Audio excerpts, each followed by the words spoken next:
글로벌 특강을 지금부터 시작하겠는데요. 오늘 주제는 여러분들 다 안내 받으신 것처럼 재미있는 역사를 위하여라는 강의고요. 강의해 주실 교수님 잠시 제가 소개해 드리겠습니다. 허승일 서울대 명예교수님이십니다. 교수님 잠시만.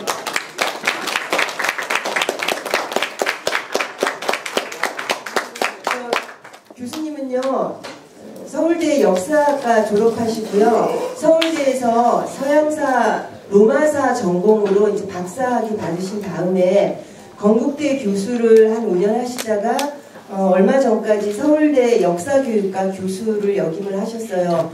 그리고 현재 서울대 명예교수님으로 이제 계시고요.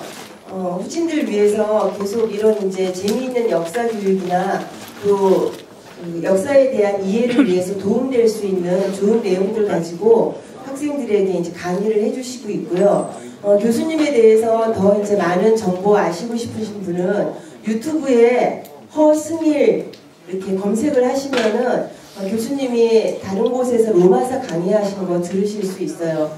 2학년 학생들은 지금 세계사 배우고 있고 1학년 학생들은 이제 중학교 때 역사 배웠겠지만 세계사 영역 중에 고대사의 그리스 로마 시대가 나오죠. 거기 이제 로마 시대에 관련된 내용 전공하신 분이고 뭐 다른 부분들도 많이 박식한 분이시고요. 교수님 이제 여러 가지 책도 많이 쓰셨는데 로마 공화정 연구, 뭐 스파르타 교육과 시민생활, 인물로 보는 서양 고대사 등 이제 유명한 역사 관련 서적도 많이 쓰셨습니다. 오늘 교수님 강의 들으시고 또 나중에 질문 있으시면은 추후에 질문도 하시고요. 강의 시간 중에 한 4, 50분 지난 다음에 중간에 잠깐 쉬고 다시 또 진행하겠습니다.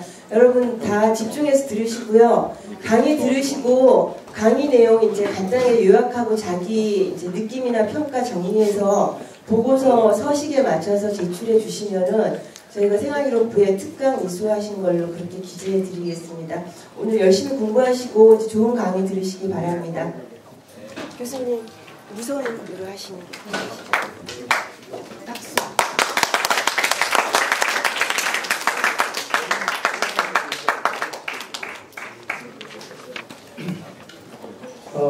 반갑습니다. 주로 이제 대학생들만 앞에 놓고 강의했다가 고등학교 학생들은 한 5-6차례 됩니다. 네. 우리 고등학교 학생들을 보고서 강의를 할 때는 대학생들보다 더 아주 기쁜 마음을 갖게 됩니다. 오늘 100분 동안 강연할 제목은 재밌는 역사입니다. 역사는 재미없죠? 네. 재밌어요. 사랑합니다. 역사 재밌어요. 진짜 속마음을 털어봐. 역사 재밌어요. 재미없어요. 재미없지? 네. 역사 제일 재밌어요.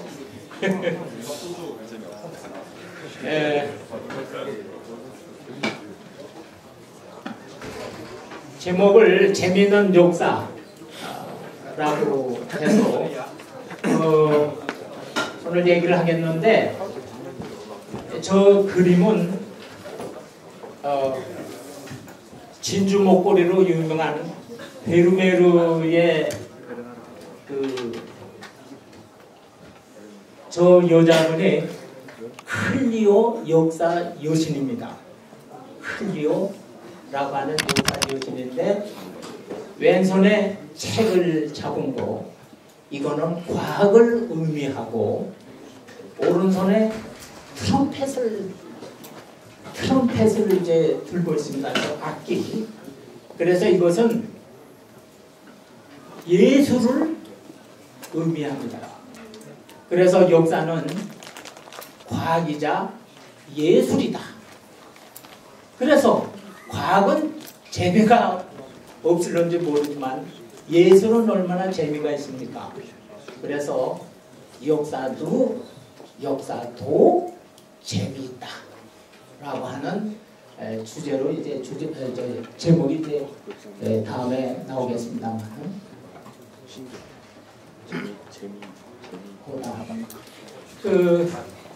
오늘 강의할 이제 목차는 첫 번째, 역사는 유익하다. 두 번째, 재미있는 거, 즐거움, 우리한테 즐거움을 주는 거는 시학, 문학입니다. 그런데 역사도 재미있다. 왜냐하면 역사는 과학이자 예술이기 때문이다 라고 하는 항목을 한번 얘기를 하고, 그 다음에 세 번째, 문학은 호구를 다루는데 그래서 재미가 있다. 역사는 사실을 다루기 때문에 재미가 없다. 이렇게 또 보통 이해를 하고 있는데 3장에서는 역사도 호구를 다룬다. 그렇기 때문에 역사도 재미있다 라고는 이해가 되겠습니다. 그 다음에 네 번째로는 역사 소설가들이 흔히 이런 짓을 하는데, 역사는 사실을 조작해서는 안 됩니다. 그런데 재미있게 하기 위해서 사실을 조작하는 경우가 있습니다. 그 한 가지 예를 들어서 역사는 사실을 조작해서는 안 된다 라고 하는 이야기를 하겠고, 다섯 번째, 역사는 악의로 써서는 안 된다. 역사는 나쁜 뜻을 가지고서 역사를 오도해서는 안 된다. 이거는 유명한 역사가들도 이런 게 있습니다. 그래서 오늘은 헤로도토스, 역사의 아버지라고 부르는 헤로도토스의 예를 들으면서 헤로도토스도 역사를 악의로 썼다. 그런데 그렇게 써서는 안 된다 하는 얘기가 되겠고, 여섯 번째, 마지막으로 재미있는 역사는 뭐냐? 이거는 내가 한 50년간 로마의 공화정 시대 유명한 그라쿠스 형제의 개혁에 관해서 공부를 했습니다. 그래서 그 그라쿠스 형제의 개혁의 이야기를 하면서 역사가 얼마나 재밌는가를 내 경우를 들어서 이야기하도록 하겠습니다. 그리고 마지막으로 인문학과 과학의 만남. 그래가지고 인문학이라고 하면은 문사철, 문학, 역사, 철학, 그 다음에 수사학, 그리고 과학, 자연과학, 사회과학, 이것들이 어떻게 밀접하게 연관되어 있는가를 이야기함으로써 과학도들도 인문학을 열심히 공부를 해야 크게 성공할 수가 있고, 인간으로서 사람다운 그러한 생활을 앞으로 할 수가 있다라고 하는 것을 강조하게 되겠습니다.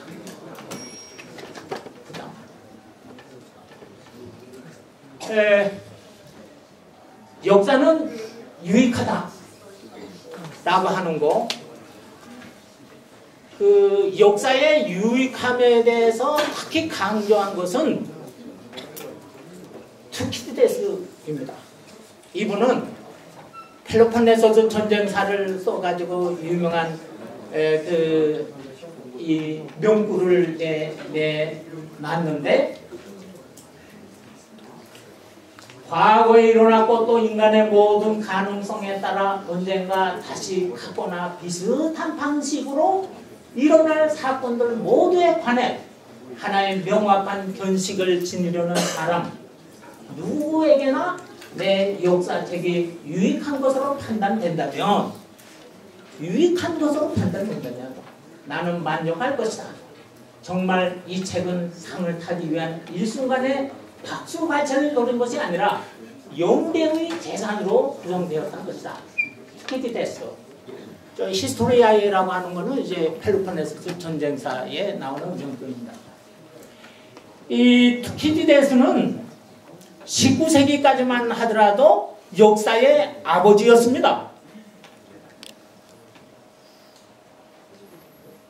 한 30년 나이가 많은 헤로도토스가 앞에서 페르시아 전쟁사 뭐 이런 얘기를 하고 있었는데 투키디데스가 그걸 듣고서 나중에 저 헤로도토스 거짓말쟁이다. 그래서 19세기까지만 하더라도 헤로도토스는 거짓말쟁이의 아버지였고 이 투키디데스야말로 진정 역사의 아버지였습니다. 그런데 20세기에 들어와서 이제 고고 발굴을 하고 보다 보니까 헤로도토스의 페르시아 전쟁사도 진짜 역사다. 그래서 오늘날에는 헤로도토스를 역사의 아버지로 이렇게 성격하고, 그래서 나폴리 박물관에 가면 역사의 아버지들 그래가지고 헤로도토스 얼굴 반쪽, 투키디데스 얼굴 반쪽 이렇게 해서 이제 조각상을 내놓고 있습니다만은 이분이 역사는 유익함을 준다. 이렇게 강조를 했습니다. 그런데 여기서 잠시 역사가 뭐냐? 내가 이렇게 공부해 보니까 역사의 정의를 가장 잘 내는 사람은 로마 시대의 키케로였습니다. 키케로는 뭐라고 얘기했냐면 역사란 시대의 증인이고 진리의 빛이며 기억의 생이고 삶의 스승이며 옛 세계의 소식 전달자이고, 이거는 이제 키케로가 연설가론에서 이 얘기를 하고 있는 것인데, 역사는 시대 증인, 진리의 빛, 기억의 생, 삶의 스승, 옛 세계의 소식 전달자. 이렇게 이제 역사.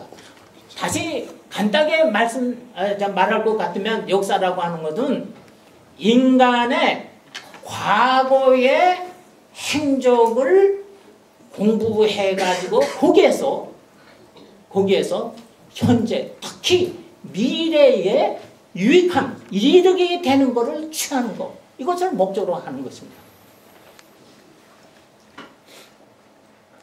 그래서 이제 보통 흔히 역사는 반면교사라고도 이제 그럽니다만은, 그런데 여기서 잠깐 문학이라고 하는 것이 뭐냐?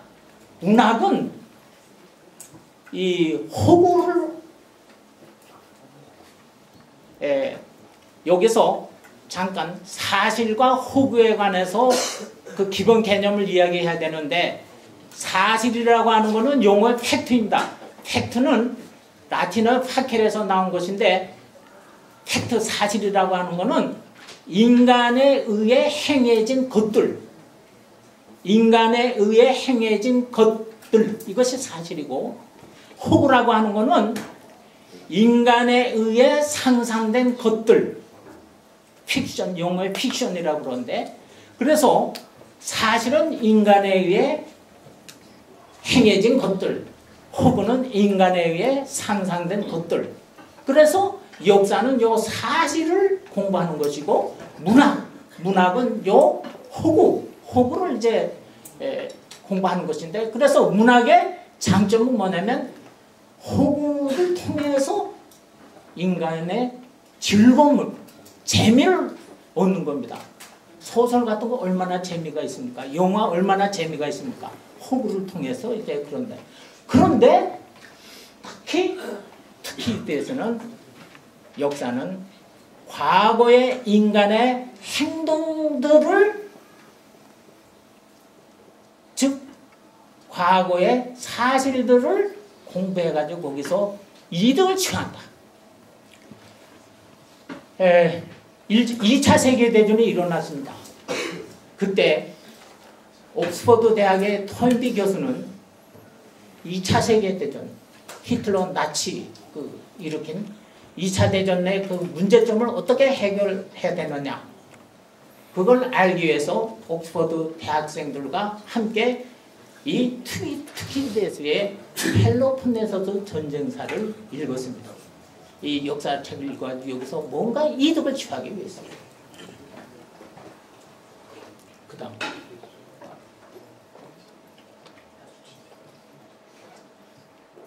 그런데 좀 전에 역사는 유익함을 취하고 문학은 즐거움, 재미를 취한다고 그러는데 역사는 천만에 과학이자 예술이다 라고 하는 것을 이제 강조하겠는데, 로마의 수사학자인 퀸티리아누스는 이 사람은 이제 레토릭 그 수사학자로 유명한 분인데, 이 사람은 역사는 거의 시에 가깝고 일종의 운율의 격식에서 벗어나 부르는 노래 산문시다. 이렇게 이제 얘기를 하고 있습니다. 여기 이 사진을 보면은 뭐 잘 나오지 않아서 담고 있습니다만은 저게 퀸티리아누스가 제자들과 후학들한테 역사가 뭔가 이렇게 가르치는 그런 장면이 있습니다. 그 다음에 이쪽에 오른쪽에는 루키아노스인데, 이 사람은 이제 기원후 120년경에서 이제 180년경인가 이때 이제 그 원래 그 유명한 다이어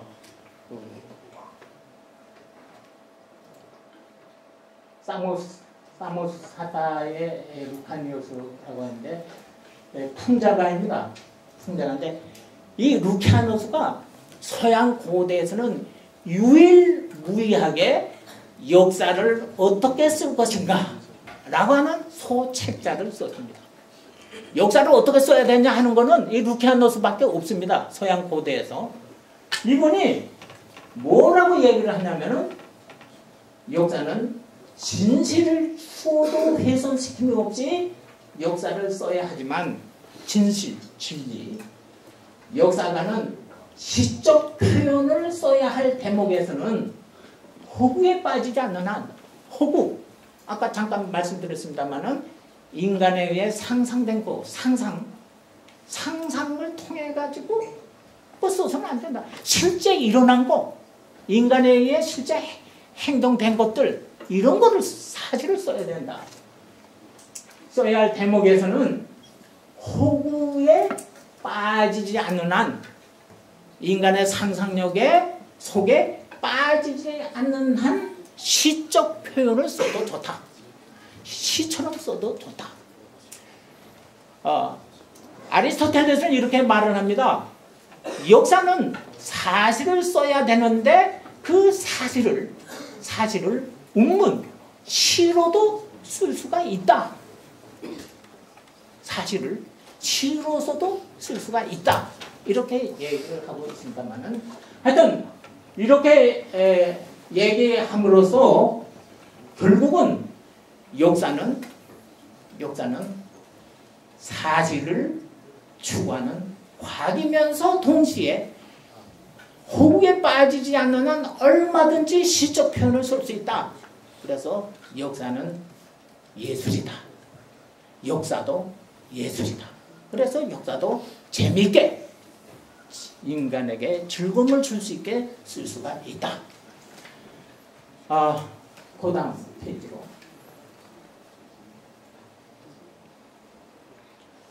그러면 이거를 이제 그 본격적으로 이야기를 이제 하자면은 고대 그리스에 제우스 신이 있습니다. 주신이. 그런데 무세모니시라고 하는 기억의 여신이 있습니다. 이 기억의 여신. 그래서 이 제우스 신하고 기억의 여신이 9일 낮과 밤 사이에 잠을 같이 자가지고 9명의 딸을 낳습니다. 그 9명의 딸을 뮤즈 요신이라고 이제 부릅니다. 헬라어로는 무사라고 그러는데 뮤즈.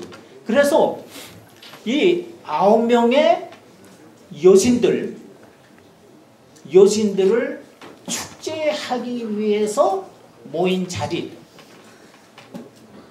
그거를 영어로는 무제움이라고, 그래서 무제움은 박물관이라고 번역하지 않습니까?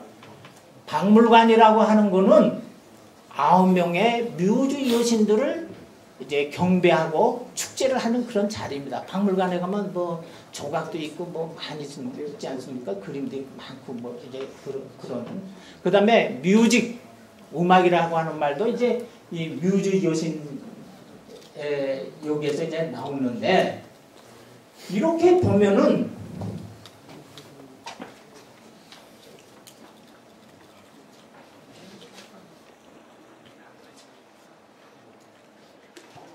그 첫 번째 칼리오페라고 하는 구글에 들어가 가지고 뮤즈 여신 이런 거를 탁 치면은 9명의 그 여신들에 대한 그림, 유명 화가들이 그린 그림들이 많이 나옵니다. 수도 없이 쏟아져 나오는데, 거기에 이렇게 보면은 저 가운데 있는 사람이 누구냐면은 아폴론 남신입니다. 그래서 9명의 여신들을 총주의하면서 그 이를테면 대장 노릇을 하는 게 아폴론 남신이고, 그 옆에 이렇게 쭉 빙글는 게 9명의 여신들인데, 요 맨 끝에 좀 잘 보이지는 않습니다만은 책을 갖고 뭐 이렇게 트럼펫 같은 악기를 들고 있는 게 클리어 여신이고, 요 밑에 지구본을 들고 있는 거 앉아 있는 그 여신이 이제 천문학을 주관하는 여신이고, 그다음 이렇게 보면은 비극, 희극, 춤, 노래, 뭐 이런 서정시, 서사시, 역사 뭐 이렇게 주관하는 그런 그 9명의 여신들이 쭉 있습니다. 그래서 제가 저기 보면은 칼리오페는 뭐 서사시고, 그 다음에 클리오는 역사고, 뭐 이렇게 쭉 이제 엘프멘에는 비극이고 뭐 이렇게 나오고 있는데, 이 9명의 여신은 원래 제우스 신하고 여러 신들이 뭐 일을 하다가 골치가 아파요. 뭐 골치 아픈 일이 생겨요. 그래가지고 뭐 우울하고 뭐 그러면은 아폴론이 중심이 돼가지고 9명의 여신들이 돌아가면서 춤을 추면서 노래를 부릅니다. 그래가지고 이제 그 올림포스 산상에 사는 모든 남녀 신들을 기쁘게 해주고 즐겁게 해주는. 그리고 문자가 없을 때는 이 9명의 여신들이 역사를 주관하는 이제 사관 노릇을 했습니다. 그래가지고 옛날에 기록된 거를, 좋은 일들을, 좋은 사건들을 얘기해가지고 기쁘게 해주고, 이제 그러다가 르네상스 시대에 들어와서 이 9명의 뮤즈 여신들, 이 9명의 뮤즈 여신들의 역할 분담을 하게 됩니다. 아, 너는 비극을 맡아라, 너는 희극을 맡아라, 너는 서정시를 맡아라, 너는 춤을 맡아라, 이런 식으로 이제 됩니다만은, 그런데 그 다음 페이지.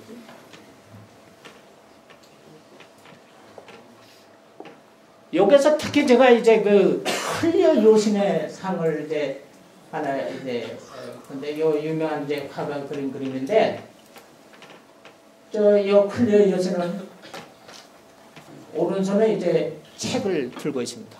요거는 이제 역사가 과학이라는 얘기고, 저쪽에 이제 트럼펫, 나팔을 들고 있고 하는 이 클리어 여신입니다. 역사 여신입니다. 한번 읽어볼까요? 기억의 여신 문해몰시네의 9명의 딸 중 가장 귀가 밝고 총명한 뮤즈는 클리어다. 읊은 거를 보면은 불사의 신들의 법도와 엄한 전통, 고귀한 습성을 분명하게 밝게 드높인다네. 사랑스러운 목소리를 통해서 이윽고 올림포스 산으로 발걸음을 옮긴다네. 눈이 부시게 아름다운 목소리와 불면의 노래로 단장하고서 분명하게 밝혀 드높이는 클리오는 어머니 문해모시네를 제일 많이 닮았다. 그래서 아버지 제우스씨는 클리오 뮤즈에게 소문과 명성 분야를 맡긴다. 누가 불사의 신들이 정해놓은 법도와 전통을 숭상하고 빛나게 하는지에 대한 소문을 듣고서 그에 대한 명예와 이에 합당한 지위와 보상을 내리도록 명명백백하게 밝혀주는 일이 그녀의 일이 되었다. 들어서 전해야 하는 들음을 통해서 진실을 추적해야 하는 문자가 상영되기 이전의 구술, 기억의 시대에서 기억은 아주 중요하고 가장 큰 힘을 발휘했다. 그래서 이제 클리오가 역사의 역할을 충분히 다 하고 있었습니다. 그렇기 때문에 그 역사를 얘기할 때 오늘날 이를테면은 아테네의 박물관에 가면은 한해 큰 이제 역사를 상징하는 그림이 하나 있는데, 유명한 그림이 하나 있는데, 거기 이렇게 보면은 아버지가 어린 아들한테 가르치기를 역사는 과학이면서 예술이다. 그래가지고 아들한테 거기 이제 글씨를 쓰는데 아르티부스, 그래서 아르스, 아트가 예술 아닙니까? 역사는 아트다 하는 거를 이제 강조하고 있습니다. 이렇듯 역사는 과학이면서 예술이기 때문에 역사도 재미있다 라는 말을 이제 우리가 강조해서 이야기할 수가 있는 것입니다. 그 다음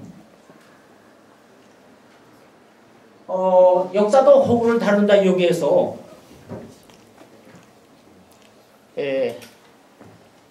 한 가지 1980년도 이후에 전 세계적으로 풍미하고 지나간 것이 소위 포스트 모더니즘입니다. 포스트라고 하는 것은 모더니즘 후라고 하는 것이기 때문에 오늘 어떤 분들은 뭐 후기 모더니즘이라고도 그러는데 하여튼 모더니즘 그 다음에 그 포스트 모더니즘. 그런데 1980년대 이전의 거를 보통 모더니즘. 그래서 우리는 이제 그거를 근대 역사, 포스트 모더니즘은 포스트 모더니즘 역사 이렇게 얘기를 하는데, 모더니즘 역사의 아버지가 바로 이 레오폴드 폰 랑케입니다. 그리고 포스트 모더니즘의 원조격이라고 생각이 되는 것이 유명한 철학자 프리드리 니체입니다.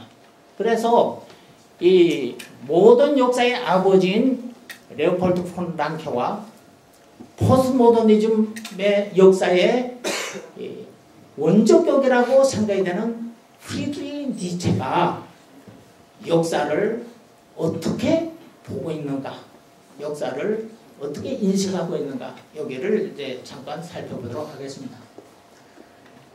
이 레오폴드 폰 랑케는 하도 뭐 공부를 열심히 해가지고 80대는 눈이 반쯤 멀어가지고 장면이 될 정도의 그때 이제 사진인데, 레오폴드 폰 랑케는 사람들은 역사에다가 미래의 유익함을 위해 과거를 판단하고 당대의 사람들에게 훈계하는 임무를 부여해왔다. 그러한 높은 임무를 현재 쓰고 있는 이 책에서는 시도하지 않는다. 그것은 단지 그것이 본래 어떤 상태에 있었는가를 보여주고자 할 뿐이다.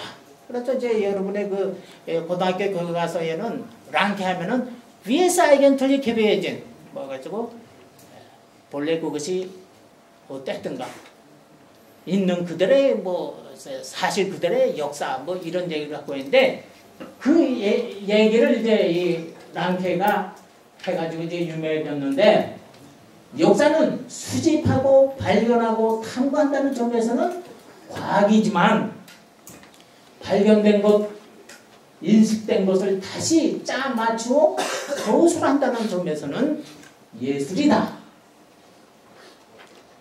이거는 아까 내가 이제 좀 전에 강조했던 뮤즈 여신들 생각이 들겠습니다. 역사는 동시에 가장 성공적인 문학 창작물이 누리게 하는 똑같은 즐거움을 교양에는 지식인들의 정신세계에도 제공해야 한다. 이 얘기는 뭐냐면은 아니 왜 소설만 재밌게 써야 되느냐. 역사가들도 얼마든지 역사를 재밌게 써가지고 그 역사책을 읽는 독자들의 정신세계에서 생의 즐거움을 마음껏 맛볼 수 있도록 그렇게 재밌게 써야 된다. 이렇게 이제 랑케는 강조하고 있는 것입니다. 그래가지고 이제 유만 여러 그 고등학생으로서는 좀 어려운 이야기가 될지는 모르겠습니다만은 역사는 시와 철학의 합일 뭐 이런 얘기를 하고 있는데 조금 어렵지만은 역사는 시도 아니요 그렇다고 철학도 아니다.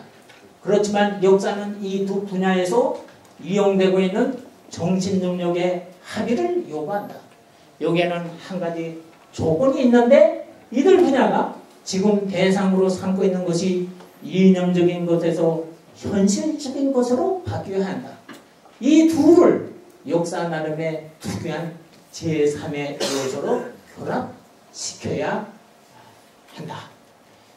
이 얘기는 뭐냐면은 시도 이념적인 거, 추상적인 거, 철학도 이념적인 거, 추상적인데 이 시와 철학을 하나로 합쳐가지고 역사라고 하는 제3의 독특한 그런 제3의 장르로 만들어야 되는데 이때 시와 철학을 합쳐가지고 구체적인 것, 현실적인 것으로 만들어야 된다. 어렵죠? 어려우면은 앞으로 좀 더 공부를 더 해야 되겠다. 각오를 좀 가지고. 그래서 이 랑케는 역사도 이제 재미있는 인생의 즐거움을 주는 그런 식으로 용어를 해가지고 독자들에게 이제 제시해야 된다. 이렇게 얘기를 하고 있습니다. 그 다음. 이 프리드리히 니체는 오늘날 상당히 새로 이제 그 조명되는 유명한 독일의 철학자입니다. 뭐 이제 신은 죽었다. 뭐 이런 얘기로 이제 유명한 분인데 프리드리히 니체는 아주 천재라서 젊었을 때에 20대 초반에 대학 교수가 됩니다. 그래가지고 역사 공부는 이거는 백해무익하다.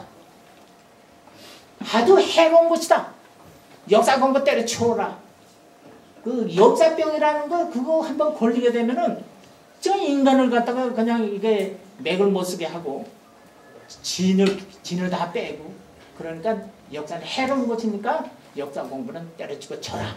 이렇게 이제 강조했는데 한 10년쯤 지나고 나서 30대 초반에 프리드리히 니체는 레오폴드 폰 랑케가 쓴 역사책을 읽고서 무릎을 탁 치면서 역사가 우리 인간이 살아가는데 얼마나 중요하냐.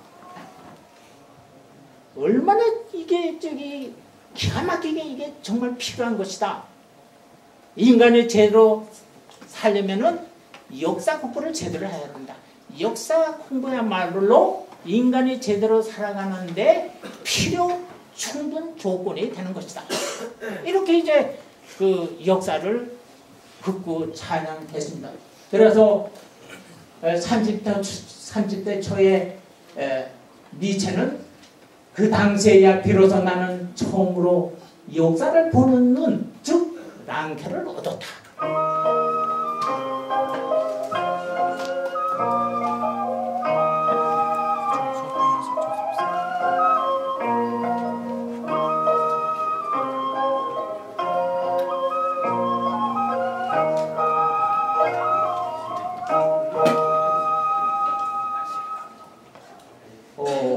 이 랑케를 얻었다고 하는 거는 랑케에게서 쓴 책을 읽어가지고 역사가 뭔가 진짜 그거를 뜻을 알게 됐다.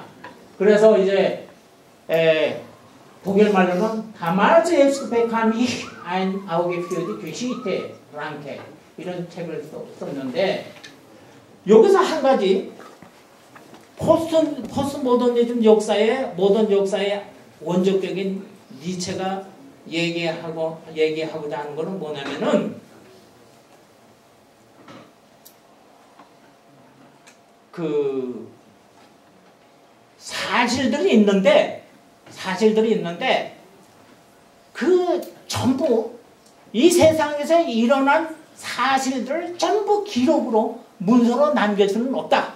예를 들자면 IMF 시대가 있었습니다. 그럼 IMF에 대해서 우리가 다 처음부터 끝까지 알파 오메가 전부 다 기록으로 역사책으로 내놨냐? 아니 빠진 게 많다. 이 빠진 거는 뭘로 해야 되냐? 이거는 호구 상상으로서 그걸 메꿀 수밖에 없다. 그렇기 때문에 프리드리히 니체는 뭐라고 얘기하냐면은 역사가 어떤 역사가가 이상적인 완벽한 역사가냐? 포스트 모던 시대 저기 아버지로서 얘기하는 건데 즉 역사가는 과거의 인간이 행한 행동들을 그리고 행동들이 다 저기 빠져있는 것, 틈이 있는 것들은 호구로서 상상력으로서 그걸 메고 가지는데 예술가의 눈을 가지고 과거를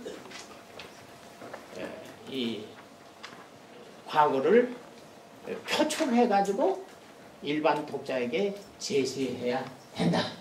그래서 위대한 예술적 능력, 창조적 부유, 즐거이, 경험적 자료들 속으로의 몰입, 주어진 유형의 계속적인 시화를 추구하는 요컨대 예술가의 눈, 퀸스트라 아우에 예술가의 눈을 가진 역사가가 필요하다. 이렇게 얘기를 하고 있습니다. 그러면 여기서 랑케와 니체가 과거 역사를 인식하는 것 차이, 공통점과 차이점인데 공통점이 이제 뭐 과거의 역사를 다 이제 진실을 아는 거고 차이점은 뭐냐? 방법론상의 차이가 있다. 지금 뭐냐면은 랑케는 중요한 사실을 독자들한테 탁탁 제시합니다. 누구는 어떻게 했다? 그리고 그 사이에 보는 독자들이 상상의 나래를 활짝 펴가지고 독자들이 과거의 역사가 어떠했는가를 마음껏 그리도록 하는 거. 이것이 이제 랑케의 그 역사인식의 방법이었고, 니체는 뭐냐면 독자들은 이거는 믿을 수가 없다. 니체는 나처럼 천재가 사실을 보고 그 사이의 틈들을 나처럼 천재인 이 역사가가 예술가의 눈을 가지고 그거를 마음껏 상상해서 뭔가 하나의 큰 그림을 그려가지고 독자들에게 제시해야 된다. 요거 이제 차이점이 되겠습니다. 그렇기 때문에 역사도 호구를 다룹니다. 다만 문학과 역사의 다른 점 뭐냐면은 문학은 시종 일관 처음부터 끝까지 순수 호구에 입각한 거에 반해서 역사는 사실들을 기본으로 하고 그 사실들을 틈틈이에 그 빠져있는 그거, 그 모르는 거, 이런 거는 혹으로서 메꿔야 된다. 이렇게 그 차이가 있을 뿐입니다. 예, 그러면 잠시 쉬도록 하겠습니다.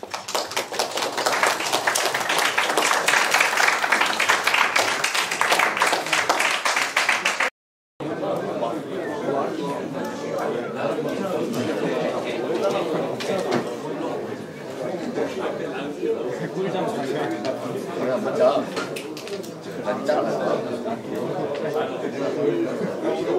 아마 너랑 안 듣네. 찌새끼야. 말만 그대로 가슴만 만나.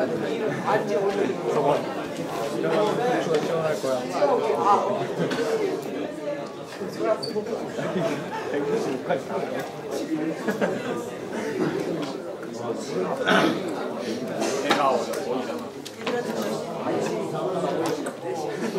시간이 얼마나 남았는지. 이게 원래는 애들한테 이제 2시간을 저희가 생활기록부에 기재해주는데 그렇게 따지면 4시 50분인데요. 일찍 끝나셨어요. 지금 몇 시야? 지금 4시네요. 4시? 4시니까 저기 5반 한 30분 남았어요. 30분 하고 질문 조금 받으시고 해주시면 돼요. 이거 어떻게? 이거 왜 방송반 애들이 글쎄요. 방송반 애들이 다 어떻게 오래 끄시면 돼요, 오래. 돼요? 끌까요? 스위치. 켜져 있어요, 켜져 있어요. 앉아주세요. 여러분 다시 시작할 거니까 앉아주시고요.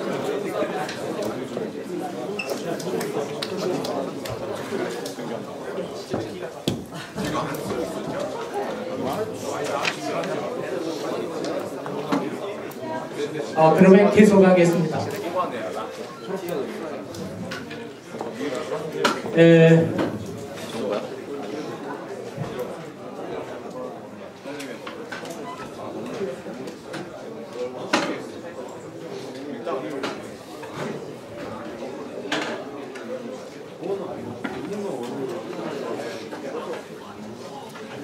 이번에는 그 역사는 사실을 조작해서는 안 된다. 이 얘기는 뭐냐면 역사를 재미있게 꾸미기 위해서 역사를 즐거움을 주기 위해서 사람들에게 그 역사 소설을 쓴다든가 또는 역사 드라마 소위 사극 같은 거를 이제 쓸 때에 이제 그 사실을 조작하는 경우를 왕왕 이제 볼 수가 있습니다.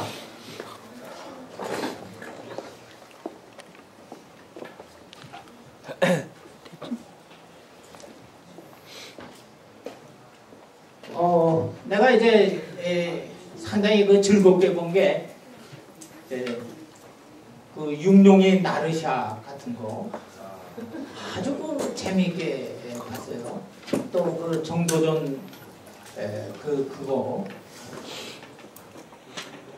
그 이방원이가 정몽주를 포혼을 이제 살해하는 거 그 사실을 많이 알면서도 그거 드라마로 이렇게 저기 보니까 얼마나 또 재미있는지 모르겠어요. 즐거움을 주고 그러는데 그 한 예로 호주에 콜린 맥클로우라고 하는 여러 소설가가 있습니다. 이분은 37년생인데 2015년에 이제 작고한 유명한 분인데 로마의 지배자들이라고 하는 그 유명한 그 소설을 썼어요. 역사 소설 썼는데 7권으로 썼습니다. 조금 더 올려주세요. 밑에. 로마의 제1인자 뭐 그다음에 풀립간 뭐 이렇게 해가지고 맨 마지막에 안토니와 클레오파트라 이렇게 썼는데 여가 한 15년 전인가 20년 전에 그 우리나라에서 그 번역을 하다가 중간에 이제 중도에서 그만뒀어요. 그러다가 이 최근에 다시 이제 번역해서 인기를 얻는 그 유명한 이제 역사 소설인데 이 여류 소설가는 아예 처음부터 아, 나는 사실을 조작했다. 이 역사서 사실을 조작했다.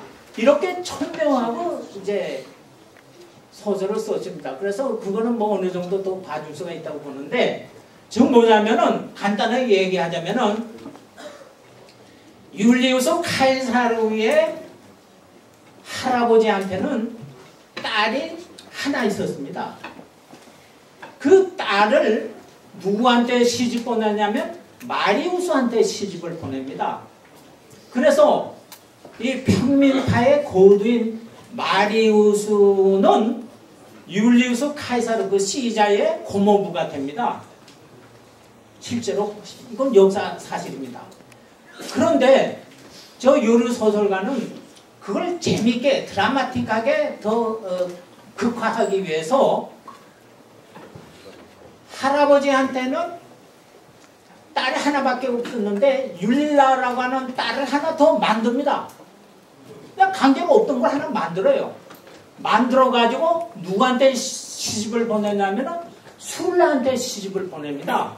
근데 술라는 그 당시에 귀족파의 또 이 쟁쟁한 그 세습 귀족으로서 이제 유명한 사람인데, 그래서 이 작가는 뭐를 노렸냐면은 율리우스 카이사르가 나중에 그렇게 위대하게 되는 거는 평민파인 마리우스 세력의 지지, 그 다음에 귀족파의 챔피언인 술라의 정치 세력, 그러니까 귀족과 평민 양대 세력의 지지를 등에 업고서 나왔기 때문에 율리우스 카이사르는 위대한 정치가 장군이 될 수가 있었다.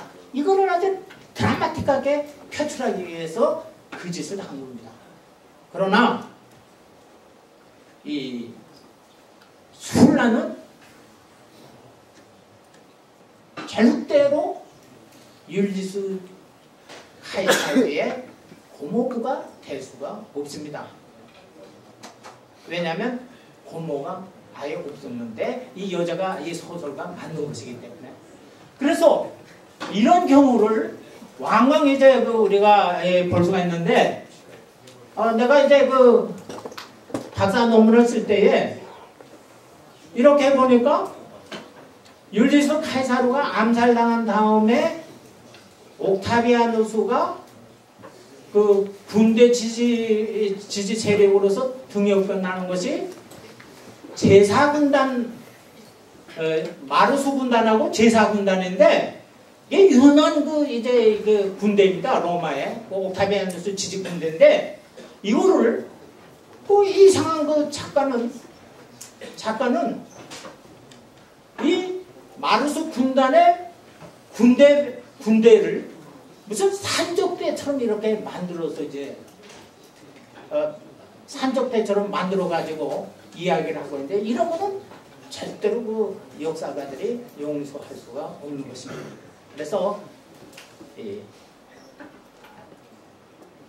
이 사극도 주연급들은 역사적 인물로 쓰고 조연급들은 이거는 호구로서 이제 좀 만들어서 써도 되는데, 주연급들을 호구로 이렇게 갖다 집어넣어가지고 재미있게 한다고 그랬죠. 저거는 절대로 안 됩니다.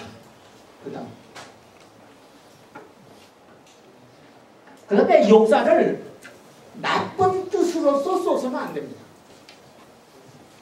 이제 좀 오래됐습니다만은 300이라고 하는 그 영화가 있었습니다.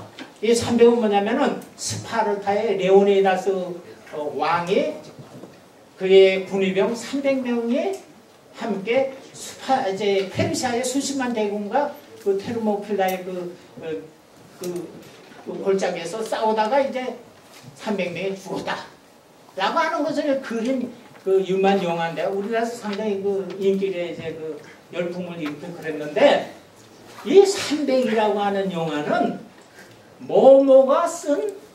미국의 모모가 쓴 만화를 영화로 그린 겁니다. 근데 도대체 말이 안 되는 것이 300명의 군대로서 어떻게 수십만의 페르시아 대군을 싸울 수가 있습니까? 이건 말도 안 되는 건데, 그건 그렇다 손 치고 헤로도토스가 위대한 역사가 헤로도토스가 요거를 또 이제 장난질 쳐가지고 나쁜 뜻으로 또 썼습니다. 그 내용의 뜻은 뭐냐면은 테르모필라 이제 저 이제 동그란 게 있고 이제 저기인데 또 테르모필라 이제 그 좁은 그 골짜기에 이제 그 좁은 통로가 있습니다. 그거는 많이 이제 그 지나갈 수 없는데 페르시아의 크세스 대왕이 그 뒷길로 이렇게 해가지고 이 내일 아침에 침입에 들어올 것이다.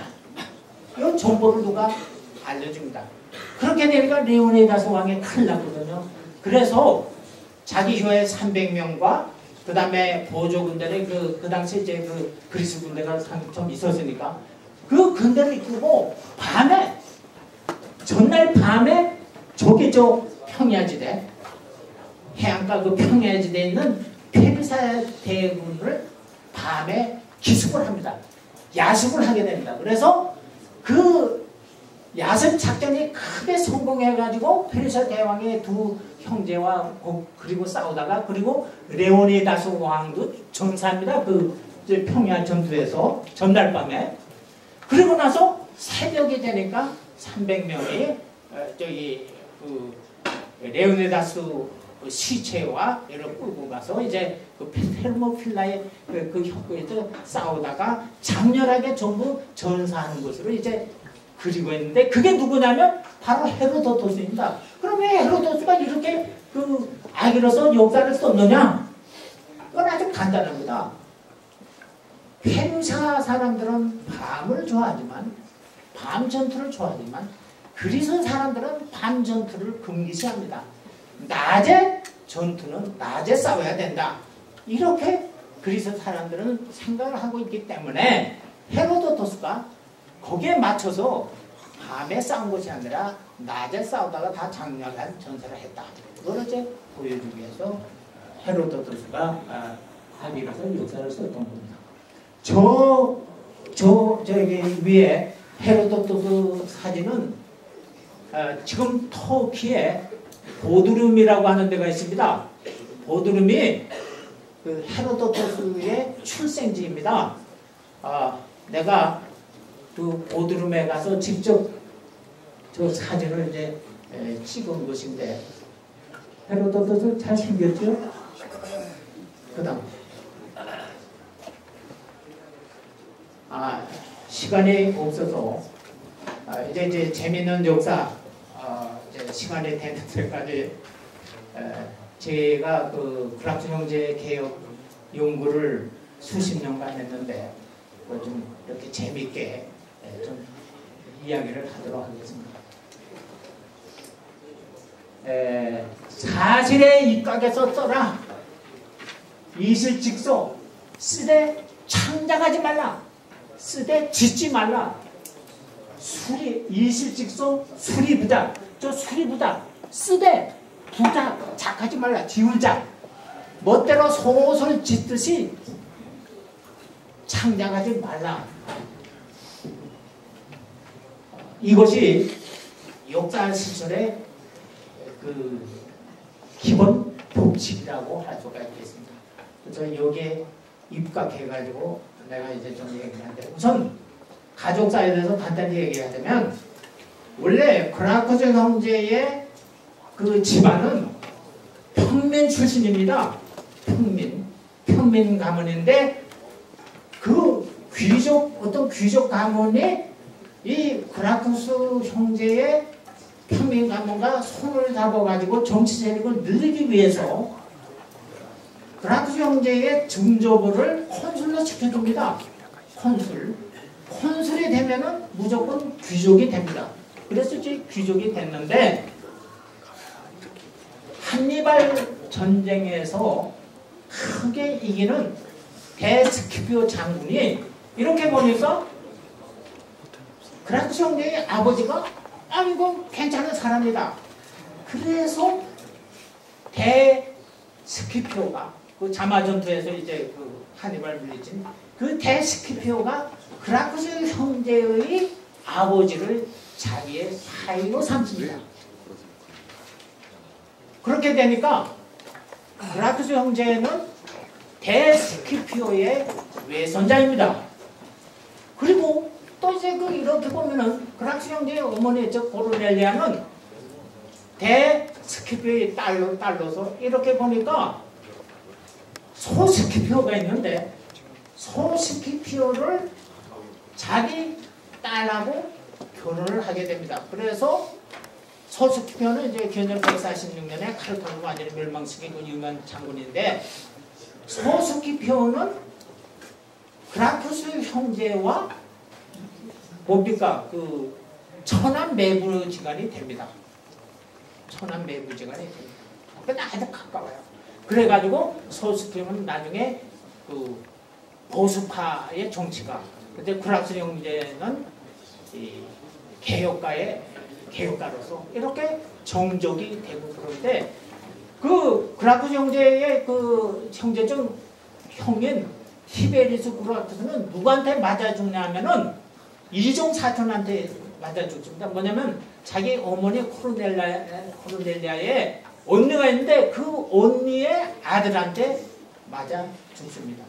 이렇게 이 가족사를 보면은 아주 로마 과정 시대의 귀족들 보면 아주 강한 귀족들끼리 개혁파, 보수파 이렇게 서로 정쟁을 하면서 정권을 누가 장악하냐 이렇게 서로 죽이고 살리고 이제 그랬다고 하고 그렇게 하면 되겠습니다. 그다음에 이제 그 그라쿠스 형제 개혁의 이제 농지 개혁의 장서가 문제인데 그 전에는 잠깐 얘기하자면 로마 도시는 원래 로마 도시의 수도권에서 생산되는 밀을 갖고 이제 먹고 살았습니다. 그러다가 한니발 전쟁 이후에 헬레니즘식의 토지 경영 방식이 들어와 가지고 수지가 맞는 거, 그 가축 사육하고 과수 재배입니다. 가축 사육하고 과수 재배가 수지가 맞는다 그래가지고 로마 도시 수도권이 전부 가축 사육장과 그 다음에 과수 재배지로 이제 바뀝니다. 그렇게 되니까 먹을 식량이 없게 돼서 그래서 시실리아, 사르디니아 같은 해외 속도에서 이제 그러다가 이제 먹고 살았는데 로마의 그 시실리아에서 무슨 노예 반란이 일어난다든가 아프리카에 메뚜기 떼가 침입한다든가 그래가지고 농작물이 이제 제대로 생산되지 않고 차질이 생겨서 로마시에 밀이 들어오던 게 들어오지 못하게 되니까 당장 로마 시민들은 이제 굶어 죽게 됐습니다. 그래서 이거를 어떻게 이 문제를 해결하느냐 그래가지고 형은 농지개혁을 하고 동생이 이제 곡물 배급을 하게 되는데 종전에 그라쿠스 형제가 농지개혁을 할 때에 그 로마시 수도권의 라티푼자 대토지 귀족들의 거를 빼서 가지고 토지 없는 사람들한테 분배해 주려고 그랬다. 이렇게 이제 종전에는 해석을 해왔는데 최근에 내가 이제 이렇게 보니까 그게 아니라 형이 농지 분배한 거는 로마 수도권이 아니라 바로 이 형은 무가니아 이탈리아 중남부 지역인 무가니아 동생은 아플리아 지역 여기가 농지개혁의 장소였다라고 하는 것이 이제 밝혀졌습니다. 요거는 사실을 두고 호구로서 이렇게 설명을 하다가 요거의 사실이 이제 점점 밝혀져 가지고 호구가 옛날에 로마시 수도권 이런 이거는 호구로 완전히 확정이 돼 가지고 이제 이거는 잘못된 역사적 사실로 문제를 갖게 된 거죠. 그 다음에 이제 가장 큰 문제는 농지 개혁을 하고 곡물 배급을 하고 이런 데는 거액의 천문학적인 개혁 자금이 필요합니다. 돈이 필요합니다. 이 돈을 상품을 어디서 조달했느냐. 그래가지고 이제 여러 가지 그 호구의 그런 학설들이 이제 난무했는데, 제국이 다행스러운 것은 얼마 안 됐습니다. 1976년 16년간 30년 전이죠. 30년 전에 터키의 한 군대에서 저기 있는 게 이제 난데 저 이제 큰 비문이 있습니다. 저게 이제 발견이 됐습니다. 저 비문. 저게 비문이 뭐냐면은 네로 시대에 AD 62년에 석주 아시아 관세법을 이제 공표했는데, 석주 아시아 관세법의 내용이 저기에 헬라스어로 그리스어로 자세하게 적혀 있었습니다. 거기에 보니까 그 관세를 부과한 항구와 육지가 어디냐? 이 오른쪽에 이게 이제 40 몇 군데가 다 이제 관세를 받은 데입니다. 바이스코라크가. 그리고 저쪽에 저 이스탄불 해가지고 국회로 저쪽 나가는 그쪽도 관세를 받아가지고, 관세 얼마나 많은 그 관세를 거뒀습니까? 이 돈을 가지고서 브라크스 형제가 개혁 자금을 써서 성공시킬 수 있었다라고 하는 것을 우리가 알게 됐습니다. 그러니까 이 1976년에 발굴된 저 석주 아시아 관세법, 저 비문이 역사적 사실로서 탁 세상에 나타나게 되니까 저기에 둘러싼 온갖 상상력의 호구는 다 죽어버리게 된 것입니다. 그 다음에 이제 마지막으로 이제 다이스 프락스의 반환법들을 요거는 이제 간단히 설명하자면, 그 전에는 석주 아시아, 지금 터키입니다. 로마 사람들이 황금 당나귀라고 생각했던 그 터키에 석주 아시아에 총독으로 나가가지고 석주민들을 착취하고 재산도 빼앗고 그래가지고 이제 그 배를 채우고 이제 그랬는데, 이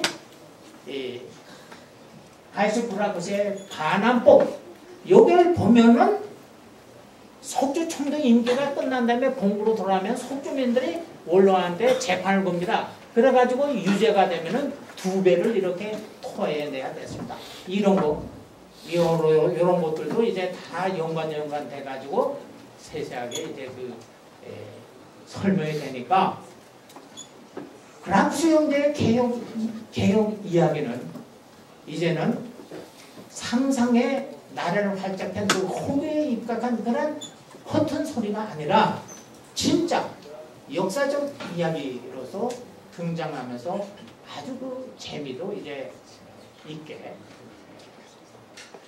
되었다는 사실입니다. 그 다음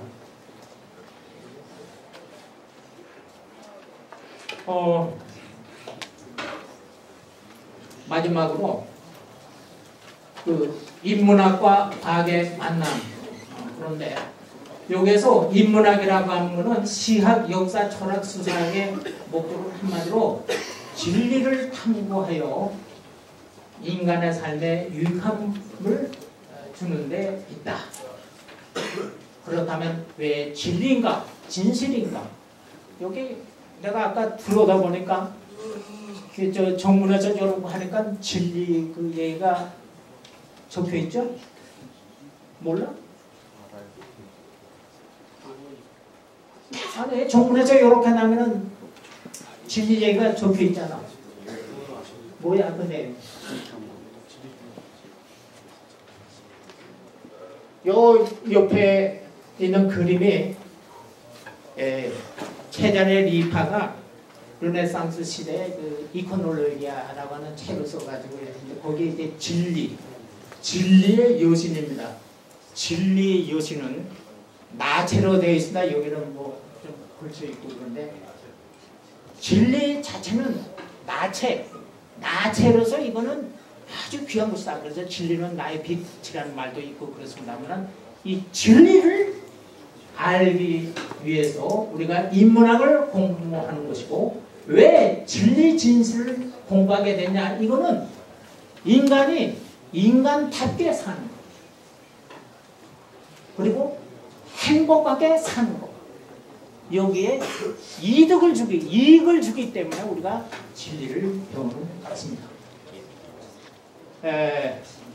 마지막에 하늘, 땅, 인간에 관한 모든 진리 진실을 우리가 알아야 된다라고 하는 말을 했는데, 요거에 대해서 좀 간단히 설명을 하겠습니다. 서양 고대에서는 중학교, 고등학교, 대학에서 배우는 게 수사학이었습니다.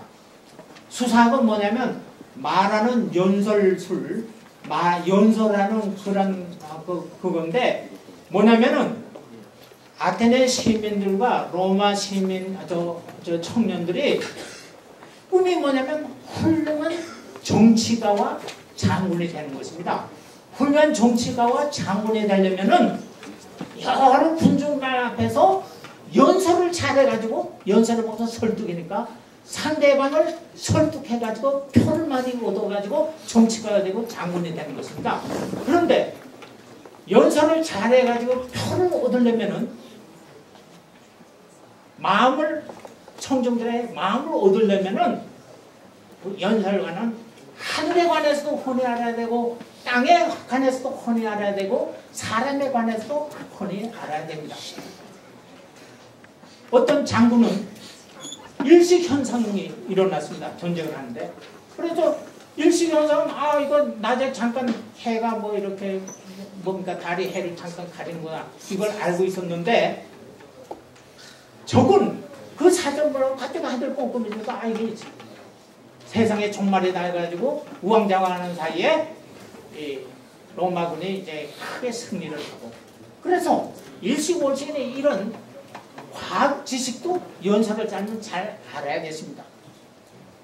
제갈공명 같이 천지인, 그 다음에 동남풍도 부러울 수 있는 그런 이 진리, 이런 거를 알아야 된다. 수사.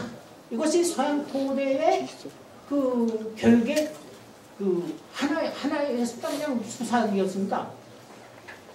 그 다음에 시학과 시학과 이제 그 철학의 그 관계인데, 우리가 이제 이 비극 작품 같은 거, 메데아 같으면은 메데아가 자기 남편이 자기를 배신했다. 그래서 남편의 마음을 가장 아프게 하는 게 뭐냐? 그래가지고 두 아들을 죽이는 게 그게 메데아입니다. 그래서 이제 젊은이가 이걸 보고서 저래가지고 하면은 복수해가지고 애들도 죽여야 되겠구나, 이런 거를 이제 우리가 그런 생각을 갖게 됐는데, 그래서 플루타르코스는 모랄리에서 무슨 얘기를 하냐면은 젊은이가 비극 같은 거, 문학 작품을 읽기 전에 미리 스토아 사상이라든가 이런 철학적인 선과 악을 구별할 줄 아는 그런 철학도 먼저 공부를 시켜야 된다. 그래서 저는 복수하는 거는 이거는 악이다. 그래서 그거를 미리 예방할 수 있는 그런 겁니다.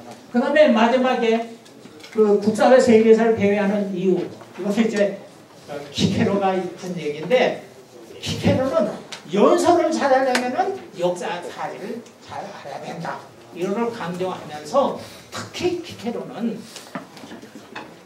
우리나라 역사와 세계 역사를 공부해야 할 필요가 왜 있느냐? 그거는 라틴어로 뿌에루가 되지 않게, 뿌에루를 면하기 위해서, 뿌에루는 영어의 보이입니다. 보이.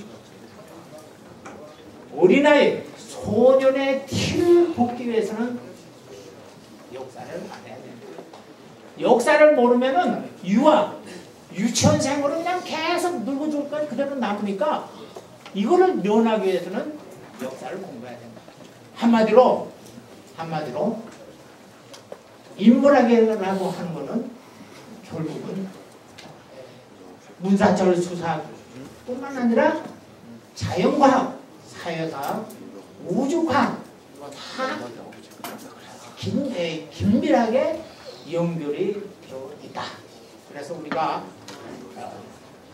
이제 훌륭한 대한민국 시민으로서 앞으로 우주 시대의 문턱에 들어선 오늘날 세계 시민으로서 제 역할을 하려면은 인문학, 이런 과학, 인문학, 특히 과학 이거를 잘 연관시켜서 공부를 해야 된다고 그렇게 생각을 합니다.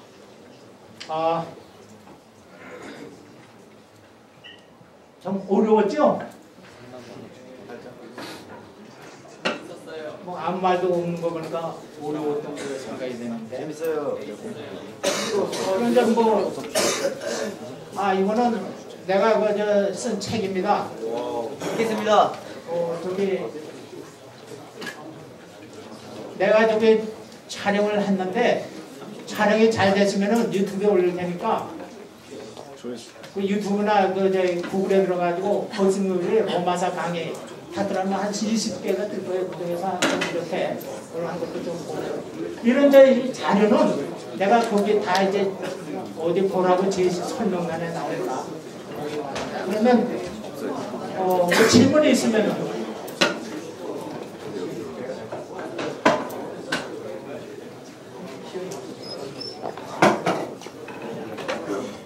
질문 없